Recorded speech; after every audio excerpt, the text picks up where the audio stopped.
পঠাব মানে বিধানসভা মজিয়াৰ পৰা যদি দিল্লীলৈ মানে প্ৰতিবেদন পঠিয়াব আমি দাবী জনাইছোঁ যে অসম চৰকাৰে যদি আমাক ST জনজাতিকৰণ নিদিয়ে আৰু যদি মাটিৰ পট্টা নিদিয়ে শিক্ষাগত অৰ্হতা দি আমাক মানে ভাষা স্বীকৃতি দিয়াৰ পিছত এতিয়ালৈকে শিক্ষক নিযুক্তি দিয়া নাই আমি অসম চৰকাৰক বা হিমন্ত বিশ্ব শৰ্মা মানে চৰকাৰক আমি সেইটোৱে দাবী জনাইছোঁ যে অসমত খিলঞ্জীয়া ভূমিপুত্ৰ চৌতালসকলে আজি বসবাস কৰি থকা আমাৰ মানে আপোনাৰ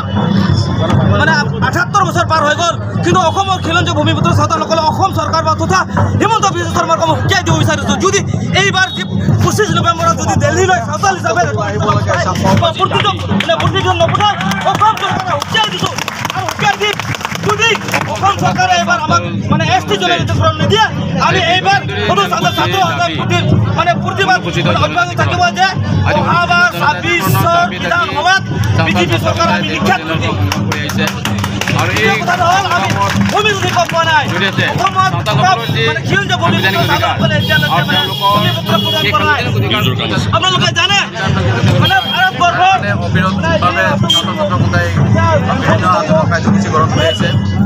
বিভিন্ন চৰকাৰে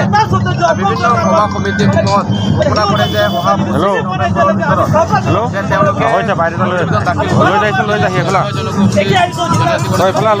মানুহটো লগ কৰিব লাগে এফালে আছে মানুহটো লগ কৰিব লাগে মই এফালে গঠন কৰা মন্ত্ৰী গোটৰ অধ্যক্ষ আছিলে বৰ্তমানৰ মুখ্যমন্ত্ৰী ডক্টৰ হিমন্ত বিশ্ব শৰ্মা কিন্তু তেখেতে 6 বছৰে আছিল 6 বছৰ তেওঁলোকে প্ৰতিবেদন দাখিল কৰিব পৰা নাই আজি যে 25 নৱেম্বৰত তেওঁলোকে যে প্ৰতিবেদন দাখিল কৰিব তাৰ কি গেৰাণ্টি আছে মানুহৰ সন্দেহ কৰিছে যে আমি হ'লেও আমি দাবী জনাইছোঁ যে 25 নৱেম্বৰৰ যি প্ৰতিবেদন তেওঁলোকে প্ৰদান কৰা কেন্দ্ৰীয় চৰকাৰে প্ৰদান কৰা যি ব্যৱস্থা গ্ৰহণ কৰিছে এইটো ব্যৱস্থা এইটো কৰিব লাগিব যদি নকৰে তেনেহ'লে 26ৰ যি নিৰ্বাচন বিধানসভা নিৰ্বাচন সমাগত আৰু এই নিৰ্বাচনত তেওঁলোকে উচিত প্ৰত্যুত্তৰ পাব আৰু ইয়াতে আৰু এটা কথা আমি ক'ব বিচাৰোঁ যে বিভিন্ন অনুসূচিত জনজাতি সংগঠনসমূহে আমাৰ যি অধিকাৰৰ সংগ্ৰাম আমাৰ যিটো সাংবিধানিক অধিকাৰৰ কাৰণে আমাৰ যি আন্দোলন চলি আছে বা আমি যি জনজাতিকৰণৰ যি মৰ্যাদা বিচাৰি আছোঁ তাতে তেওঁলোকে বিৰোধিতা কৰিছে এইখনকৈ গণতান্ত্ৰিক দেশ আৰু গণতান্ত্ৰিক দেশত সকলোৰে অধিকাৰ আছে আৰু কোনজনে কোন জাতিয়ে পাব কোন জাতিয়ে নাপাব তাৰ বিচাৰ বিবেচনা কৰিবৰ কাৰণে আমাৰ এতিয়া চৰকাৰ আছে NC/ST আছে national commission for schedule tribe আছে RGI আছে তেওঁলোকে কৰিব এইবিলাক যে কোনোবা এটা বিৰোধিতা কৰিলে যে কোনোবা এটা নাপাব এইটো কথা নহয় তেওঁলোকৰ বহু দিন ধৰি তেওঁলোকে এই সুবিধাসমূহ লাভ কৰি আহিছে হয়তো তেওঁলোকে ভয় খাইছে আতংকিত হৈছে যে এই সকলো যদি জনজাতি হৈ যায় তেনেহ'লে এটা আমাৰ ক্ষতি হ'ব আৰু আমি ইয়াতে এটা কথা চাব লাগিব যে অসমখনত এতিয়া যদি আমি সুৰক্ষিত হ'ব বিচাৰোঁ সকলো জনগোষ্ঠী তেনেহ'লে অসমখনত যদি যি 6 জনগোষ্ঠী চাওতালকে আদায় কৰি যি 6 জনগোষ্ঠী তেওঁলোকে জনজাতিকৰণৰ দাবী তুলিছে যদি 6 জনগোষ্ঠী চাওতালসকলে যদি জনজাতিকৰণ প্ৰদান কৰে নিশ্চয় অসমখন সুৰক্ষিত হ'ব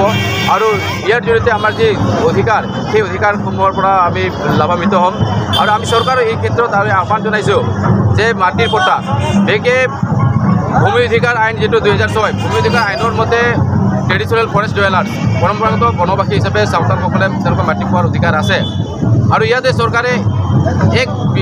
মানে জনগোষ্ঠীক মানে তেওঁলোকে প্ৰাধান্য দিয়া দেখা যায় এক জনগোষ্ঠীক প্ৰাধান্য দিয়া দেখা যায় আৰু বাকীসকলক মানে 3টা জেনেৰেশ্যন লাগিব এইটো কেনেধৰণৰ কথা যে একেখন ৰাজ্যত একেখন দেশত থকা মানুহখিনি যে এটা জনগোষ্ঠীৰ কাৰণে বিশেষ সুবিধা থাকিব আৰু বিশেষ জনগোষ্ঠীৰ কাৰণে আকৌ আপোনাৰ 3টা জেনেৰেশ্যনৰ কথা এনেধৰণৰ কথাবিলাকে মানুহৰ মাজত বিভ্ৰান্তৰ সৃষ্টি কৰিছে আৰু এই বিভ্ৰান্তবিলাক চৰকাৰে দূৰ কৰি পেলাই যি মাটি পট্টা দিয়াৰ যি ব্যৱস্থা মাটি অধিকাৰৰ যি ব্যৱস্থা সেইটো কৰিব লাগে শীঘ্ৰে কৰিব লাগে আৰু জনজাতিকৰণৰ যি প্ৰতিবেদন তেওঁলোকে 25 নৱেম্বৰত দাখিল কৰাটো আমি বিচাৰিছোঁ আৰু যদি তেওঁলোকে 25 নৱেম্বৰত সেই প্ৰতিবেদন দাখিল নকৰে তাতো যদি কিবা খুঁত থাকি যায়